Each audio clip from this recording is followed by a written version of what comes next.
আজকে আমি আমার পরিবার দীর্ঘ 17 বছরের বেশি সময় ধরে এই চলমান অবিচার ও ভূমিদস্যুতা এবং রাজনৈতিক প্রভাব বিস্তারের শিকার। এটার বিষয়েই আজকে আপনাদের সামনে বিস্তারিতভাবে তুলে ধরছি। শুরুতে আমি প্লটের মালিকানার বিষয়ে একটু কথা বলতে চাই। যেই প্লটগুলো এখানে অবস্থিত, মূলত এটি পুনর্বাসনের প্লট, 14টি প্লট জাতীয় গৃহায়নের থেকে নেয়া। 1990 সালে জাতীয় গৃহায়ন কর্তৃপক্ষ থেকে পুনর্বাসন প্রকল্পে 14 জন বরাদ্দ গ্রহীত এই প্লটগুলো পান। 1990 সালেই এই 14টি প্লট অনুমোদিত নকশাও হয়েছে। বরাদ্দের পর কিস্তির সব টাকা পরিশোধ করে দায়মুক্তি সনদ রেজিস্ট্রি সম্পাদন করা হয়। অতঃপর সিটি জরিপ, নামজারি এবং হালনাগাদ খাজনাও পরিশোধ করা হচ্ছে। 2006 সালে বরাদ্দ গ্রহীতারা আমার বাবা এবং পরিবারের অন্যান্য সদস্যদের নামে পাওয়ার অফ অ্যাটর্নি দেওয়া হয়। পাওয়ার অফ অ্যাটর্নিটা অ্যাকসেপ্ট করা হয় 2006 সালেই। অতঃপর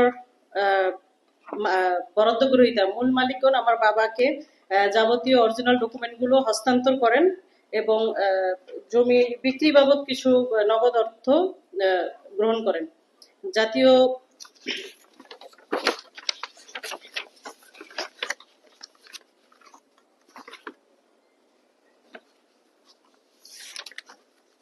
গৃহায়ন পক্ষর 2006 সালে এই যাবতীয় কার্যক্রম শেষ হওয়ার পর 2024 সালে আমার বাবা এটি আমার নামে বায়নামূল্যে আমাকে রেজিস্ট্রি সম্পাদন করে দেন।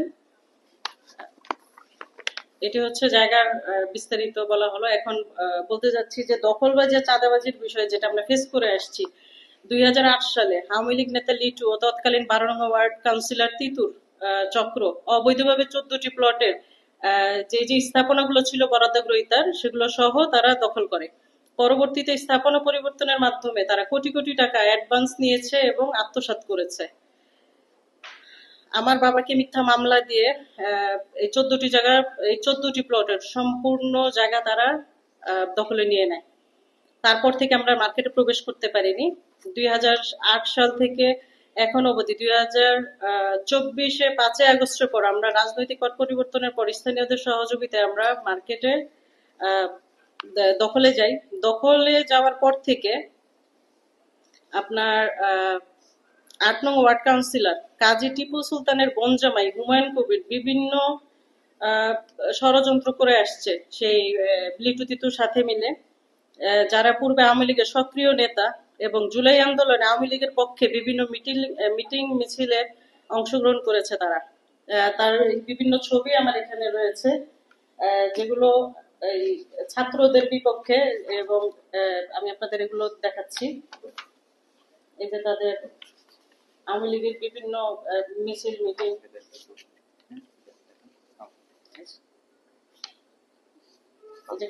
কাউন্সিলর ভালো করে দেখেন। আচ্ছা আচ্ছা আচ্ছা।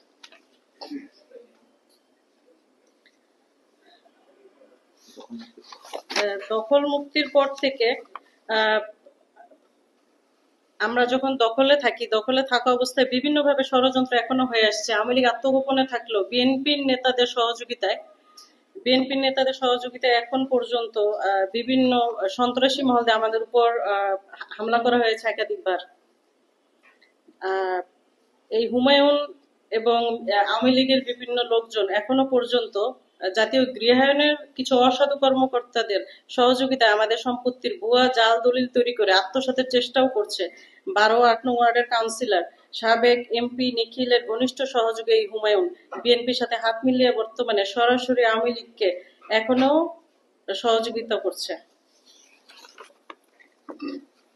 দখলচ্যুত না করতে পেরে তারা বর্তমানে মিথ্যা মামলা ও হয়রানি দিয়ে আমাদের বিভিন্নভাবে হয়রানি করছে। এ চক্রটি আমাকে এবং আমার স্বামীর নামে মিথ্যা মামলা দিয়েছে। আমাকে যুব মহিলা লীগে ট্যাগ দিয়ে মামলা করিয়েছে যাতে আমাকে জেলে পাঠানো যায়। আমি জেলে গেলে এই মার্কেট সবাই মিলে আত্মসাৎ করতে পারবে, এটাই তাদের মূল উদ্দেশ্য।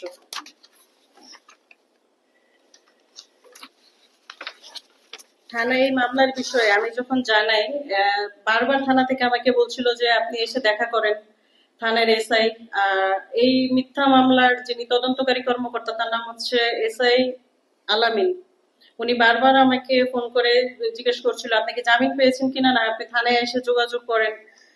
আর আমাকে বারে বারে ইঙ্গিতপূর্ণ ভাবে বলছিল যে ওসি স্যারের সাথে আপনি খেয়াল রাখেন, ওসি স্যারের দিকে আপনি খেয়াল রাখেন, আপনার কোনো সমস্যাই হবে না, আপনি আওয়ামী লীগের নেত্রী হলেও কোনো সমস্যা হবে না।